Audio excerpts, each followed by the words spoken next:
أهلا ومرحبا بكم مشاهدينا الأعزاء في حلقة جديدة من برنامج خطوط متقاطعة، الذي نسلط فيه الضوء على القضايا الأكثر حساسية وتأثيرا في منطقتنا والعالم.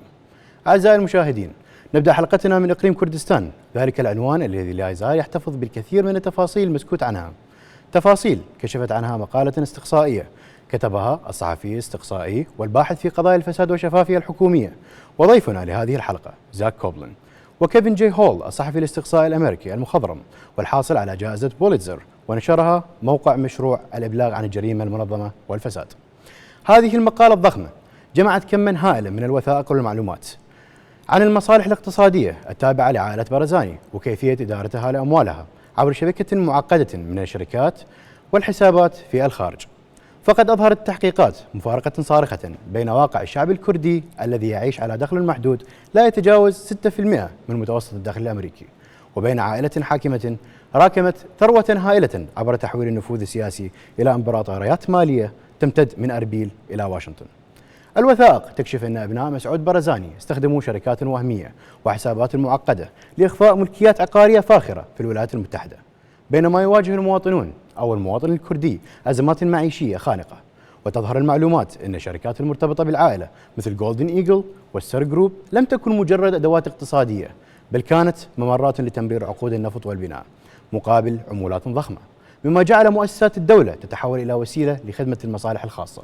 وأصبح اقتصاد الإقليم رهنا بيد عائلة حاكمة تعيد تدوير المال العام في حساباتها الخارجية تحت غطاء سياسي محصن. ولمناقشة هذا التحقيق اللافت وما يكشفه من حقائق تتعلق بعلاقة السلطة بالمال والمساءلة داخل إقليم كردستان، ينضم إلينا الليلة الصحفي الاستقصائي زاك كوبلن من مشروع إبلاغ عن الجريمة المنظمة والفساد OCCRP, and to discuss this remarkable investigation and what it reveals about power, money and accountability inside the Kurdistan region. We're joined tonight by investigative journalist Zack Kopplin from the Organized Crime and Corruption Reporting Project, OCCRP. Mr. Zack, welcome to Crosslines. It's a pleasure to have you with us today. Zack, let's start from the beginning of our investigation, okay? In your investigation, it was revealed that the 5 sons of Masoud Barzani acquired more than 31 properties across the United States worth over $100 million. How confident are you that this money originally came from Kurdistan and not from a legitimate private investments, as the Barzan family's claims? First, thank you so much for having me on. The property purchased by the family totals over $100 million. We don't know everything about how this property was paid for. This is what we know. The documents I reviewed account for how the family moved $29 million into the United States to pay for their properties and lifestyle. This includes wire transfer receipts and documents prepared by their lawyer asking for the money to be transferred and explaining that it was for properties. The vast majority of this money came from 2 companies, and this is the $29 million. Golden Eagle Global Inc., a Kurdish conglomerate that appears to be controlled by Mustafa Barzani, the youngest brother, and Ster Group, which appears to be controlled by Masroor Barzani. There was also a $70,000 wire transfer from a company called Impulse Energy, which was part of a major oil deal at Ain Sifni, and this was into a bank account used for the brothers' personal expenses. I see. But the documents show that 2 major Kurdish conglomerates, Golden Eagle Global and Ster Group, transferred at least $29 million into accounts linked to the Barzani family. Did your team find evidence that these transfers were actually commissions or illicit profits from a government contract maybe, or inside the Kurdistan region? So these transfers definitely raise risks of conflict of interest. Both companies, Ster and Golden Eagle Global, are doing business with both the Kurdish, are doing business with the Kurdish and the U.S. government, and they operate in industries regulated by the Kurdish government. We have seen specific contracts between the U.S. government and Golden Eagle Global, and also have seen evidence that Golden Eagle Global sold military supplies to the Kurdish government. I see. Well, these same companies were directly connected to the government institution in the region, raising clear questions about conflicts of interest.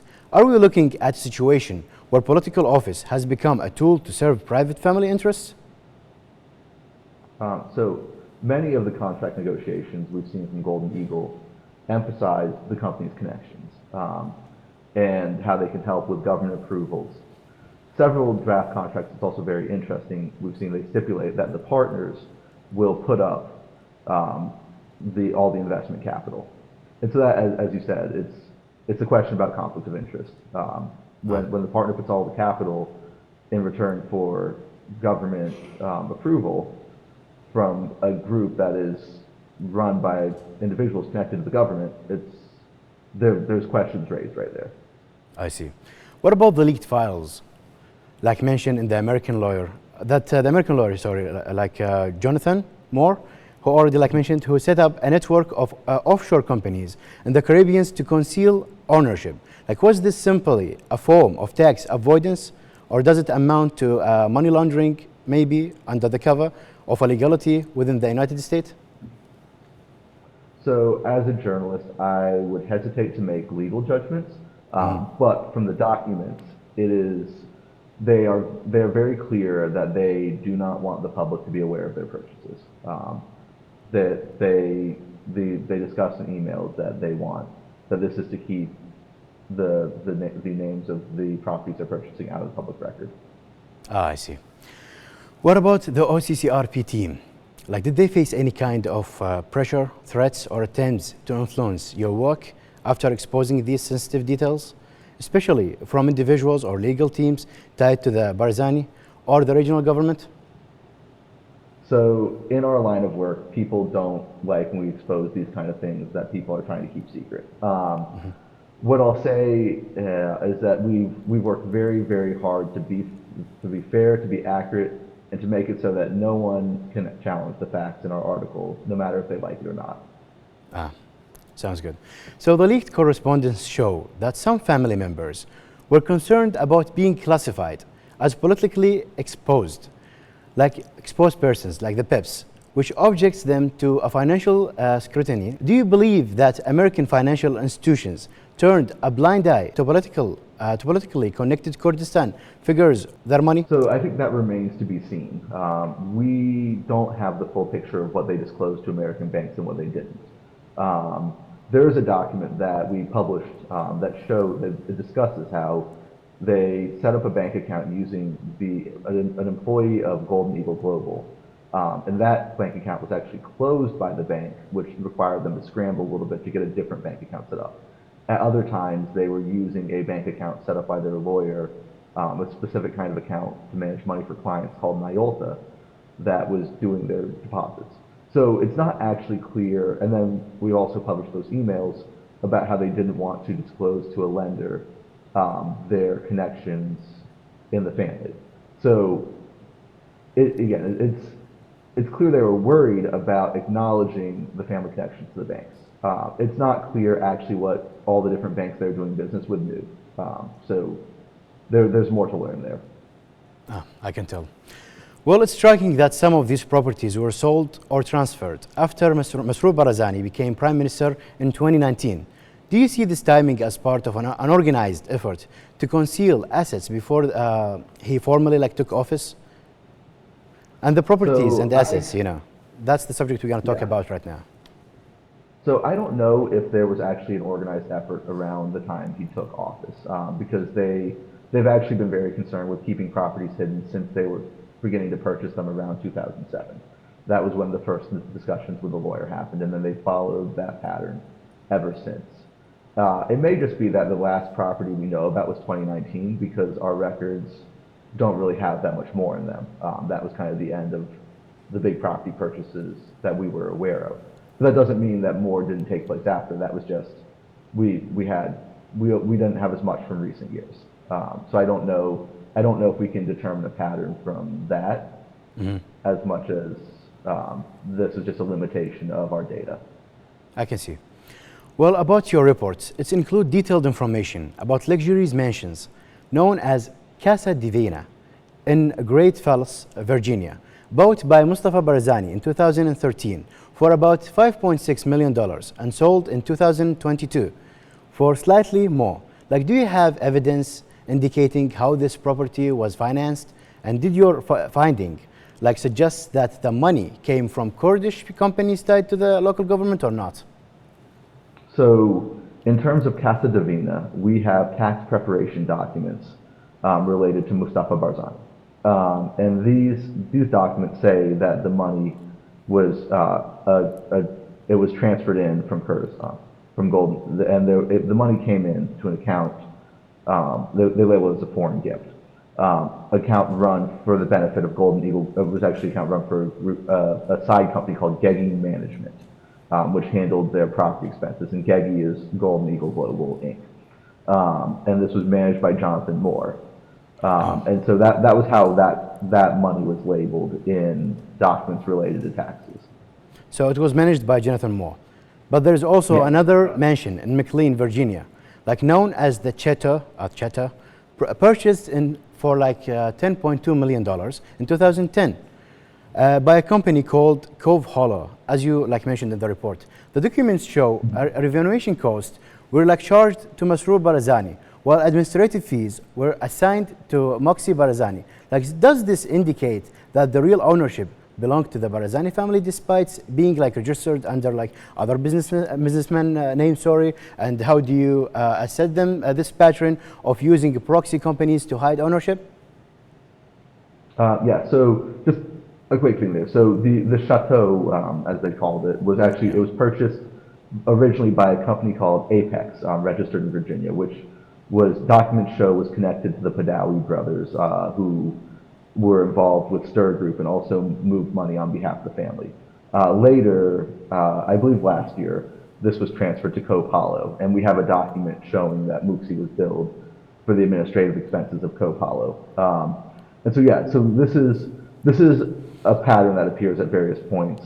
They've used a lot of different offshore or kind of like financial tools, corporate tools to keep their names out of the public eye. A big one that we cover in the piece is anonymous companies, but at various points they've also used proxy ownership, and this does appear to be a case where the official owners, which were the Padawis, were actually the internal emails show operating on behalf of Masroor, because again, so we had three big pieces of evidence. So we have the transfer to Muxi. We have the billing to Masroor at his it was I believe it was his gardening expenses were billed. The property's gardening expenses were billed directly to him, and then the third thing was there was an email discussing this property, which was it was the subject line was Masroor, and it was about this property. So that leads us to believe that this property is a property for Masroor. I see. Well, another notable deal in your report is a commercial property in Miami, like Florida, housing a CVS pharmacy purchased for like $18.3 million in nearly like just a month in 2019, before Masroor Barzani became a prime minister. Do you interpret this as an attempt to move funds out of the region before taking office? So honestly, your guess is as good as mine. Kind of as I said earlier, this was about when our knowledge stops in the documents. So we don't really have much visibility into why they were doing things as much as what they were doing. But there is an investigative work for you, like you're actually doing it. Yeah. Yes. We just don't happen to know why. I'm sorry, my dog wants to be on TV. No, I can see. Well, that's okay. That's fine. Well, about the report also, like mentioned, there's 3 luxury apartments in one park. And hear me out, like this is really a curious one, interesting one, okay? Like these 3 mansions, Chris in McLean, owned by Masroor Mansour and Mustafa Barzani, each valued at around like $2 million. What's special about this location? Like, and was it chosen strategically, given its proximity, to key U.S. institutions, including like CIA headquarters? So this is actually, that's a very interesting question, especially when you talk about kind of the creation of modern Washington D.C. as it is. And to make it clear to everyone, this location is in the heart of kind of American military, intelligence, contracting, everything. It's close to the political decision makers. It's close to the military decision makers. It is like, it's a prime location to be in the mix of kind of everything that the United States does around the world. And I mean, there's a question of, again, like, it's kind of grown naturally, right? It's attracted people. It's not surprising it might attract that the Barzanis want to live there, because it is this hub, and over the years it has just grown and grown and grown. What's really interesting and funny about this building specifically, though, is a few years ago, in 2020, I wrote a story about military contractors who were receiving special rights at the Erbil Air Base to import fuel at surprisingly high rates. A lot of these were connected to Mansour, these companies. And several of the partners on these deals, there are people on those deals who actually live in this exact same building, along with, there's other politicians, there's a lot of very wealthy people in this building. So it's a good place to live if you want to be involved in American military contracting. I can tell about that. Well, there is also the Wendy's restaurant property in Fairfax, Virginia, purchased by Moxie Barzani in 2014. Later, Masroor Barzani's name and signature appeared in the company that owned it.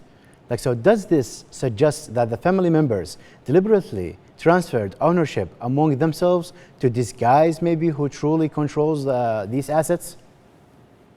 So my suspicion with Masroor's name appearing on that document is that was a mistake. I don't think they intended for his name to appear on that document. I assume, I don't really know, but I assume they don't want that. But my understanding about Golden Eagle Global is it operates on behalf of all five brothers. Documents refer to it as a family business. And there's a pointed memo from Moore that explains the money is sent from Kurdistan. It goes to Mustafa, and then he gives it to his brothers in the United States when they need it. There is another email from Moore also, which suggests kind of the investing in the United States is a group initiative taken by the brothers. So I think the family, I don't know that they are transferring among themselves as much as that they're all brothers, right? So we just hit the iceberg of it. Yeah. I can tell about that. Well, the report also notes another mention in McLean for around $3 million in 2014. Taken together, do these properties reflect a pattern, in your opinion, of a normal private investments or a coordinated system designed to hide family wealth on the U.S. soil? So I think quite simply, they just went to a lot of effort to keep their names out of public records. That was a big goal. I see. I think everything, whenever they're making investment, they didn't want it public.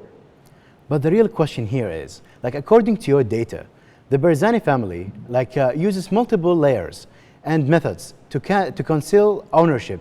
Does this mean what you uncovered represents only the visible part of a much larger financial empire on that, one that may still be undiscovered? Yeah, so it's interesting. In many ways, we had a lot of visibility into things. Saw, in many cases, a very full set of documents, piece by piece, right? Sometimes we would see where the property was purchased, how the money was transferred, what company that money came from. In other cases, we might be just through the property. In other cases, we know nothing at all. We don't find it. So, for example, we only saw about a year of credit card statements, I think, from 2012. So that doesn't mean there's no other credit card statements. It's just we didn't see anything besides that year. And then beyond that, there's a limitation. Most of our documents are related to this lawyer, Jonathan Moore, and he several times acknowledges in them that the brothers would do business without telling or including him. Sometimes they just went off on their own to do their own deals with other business partners. Well, the lawyers for the, for the Barzani family insist that everything was done legally. From your investigation, does this legally stem from true compliance with the law, or from exploiting loopholes in both Kurdistan, Kurdish and American system to disguise corruption and conflicts of interest? So I think as a journalist, it's not my role to determine whether something is legal or illegal. I can leave that to the judges, the juries, the lawyers. But what I'll say in my role is I believe this information deserves to be public. I believe the Iraqi and the Kurdish people deserve to know where their leaders have hidden massive amounts of money.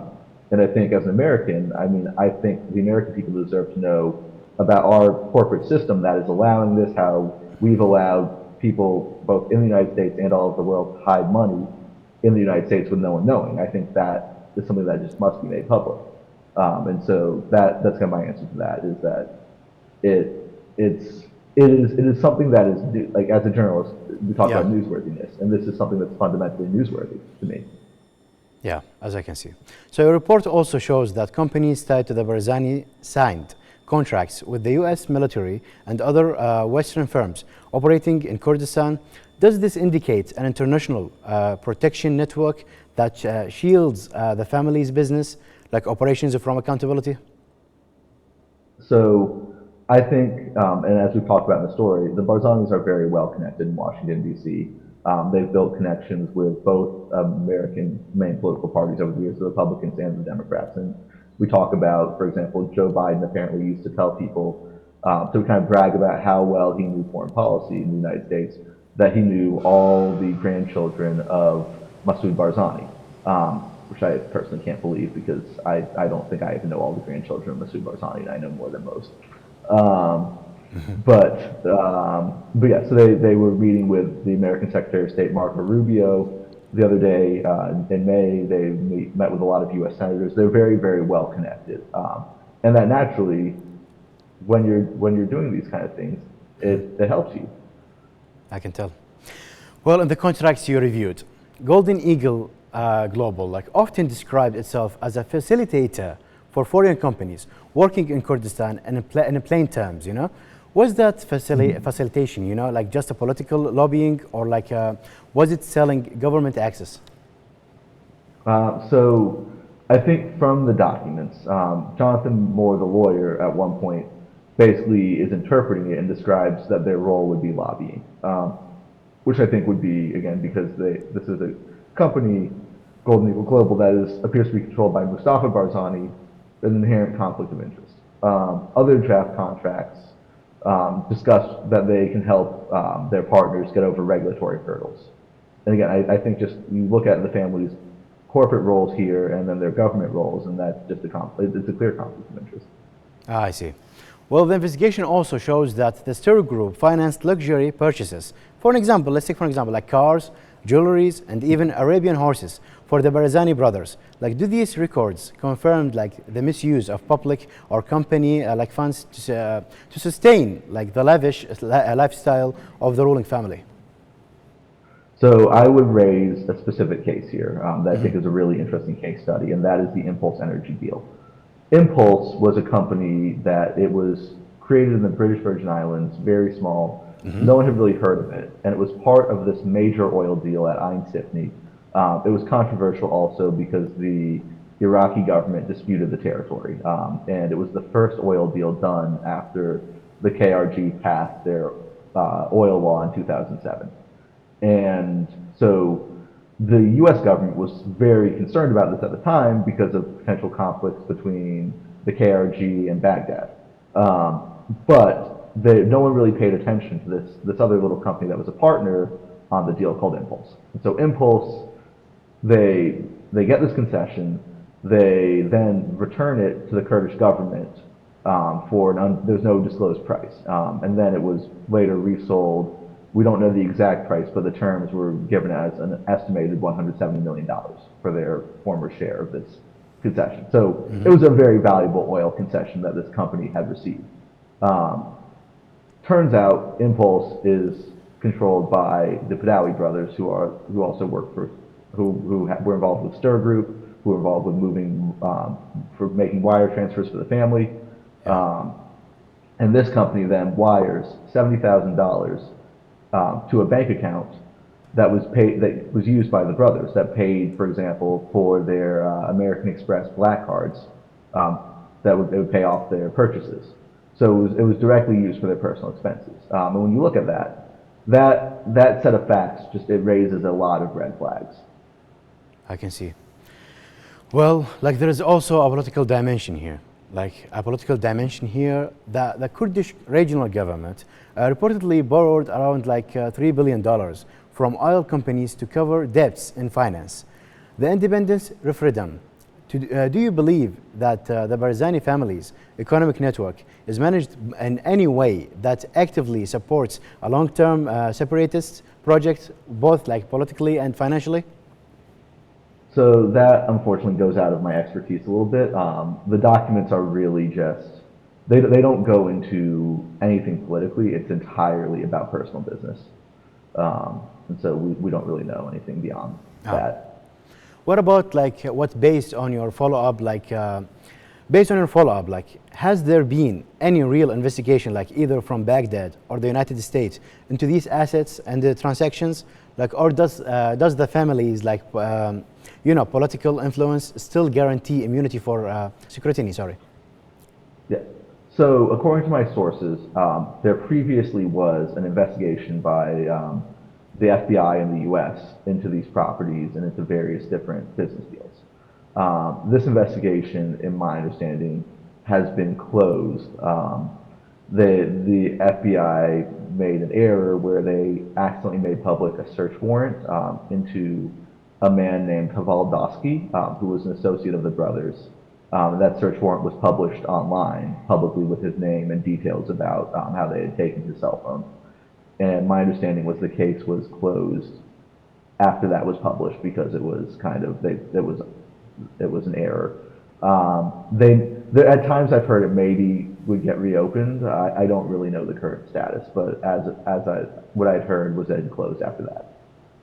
Well, after years of tracking documents, leaks, and financial trails, what's the one question about the Barzani empire that still remain unanswered for you? And where, in your view, lies the most dangerous link in the entire system of power and money? So to answer the first part of that question, I think that might be a story that I don't necessarily want to spoil myself. But in all seriousness, I think we only know really the smallest portion. I would like to know more about those secrecy havens all around the world, like Dubai, like Labuan, Belize in Central America. All are good places to hide money for many people, and that is actually the key thing here, right? This is a story about the Barzani family and the money that they've brought to the United States. But in many ways, this is a story not just about one family, but about how the system that has been created by the United States allows people to hide money and hide their business, and keep it so that the public will not know whether what people are doing legitimate or illegitimate. It's just enabling all this secrecy. And I think to maybe end on a depressing note here, but it took us years of work to unmask a few dozen companies. It takes half an hour to make a new anonymous company with a couple $1,000s, and you talk to a lawyer. And so we are constantly fighting, just kind of fighting uphill to get all these, to make things public and to overcome corporate secrecy. And that is really the biggest challenge here. And that's a big piece of the story too. Well, you've actually made a solid point over here. Well, Mr. Zack, thank you for sharing your time and your insights with us. Your investigation shed light on one of the most complex and sensitive financial networks in the region, and we truly appreciate depth and transparency that you brought to this program and to this discussion. It's been a pleasure having you on Crosslines. Thanks a lot, Mr. Zack. Thank you so much again. I appreciate it. في نهاية هذه الحلقة من خطوط متقاطعة، تتقاطع الأسئلة أكثر مما تلتقي الإجابات بين شعب يواجه الفقر والبطالة وحكومة غارقة في عالم القصور والعقارات البعيدة.